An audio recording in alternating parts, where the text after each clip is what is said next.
জানো, মাঝে মাঝে আমার খুব আফসোস হয়।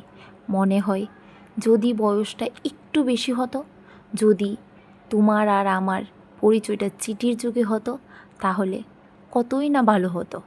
আমি চুপি চুপি তোমাকে চিঠি লিখতাম, কাগজের পাতায় আমার সমস্ত অনুভূতি, সমস্ত না বলা কথাগুলো তুলে দিতাম।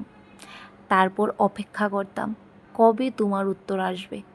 আমি অপেক্ষা করতাম তুমি আমার জন্য কী লিখবে, কিভাবে তোমার অনুভূতিগুলো শব্দে সাজাবে।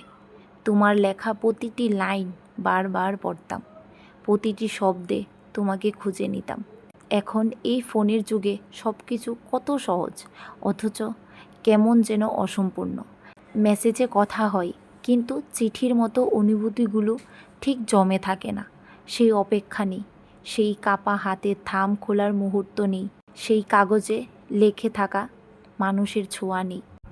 মনে হয় মানুষের মনের গভীর কথাগুলো হয়তো সবচেয়ে সুন্দরভাবে বলা যেত চিঠির যুগে।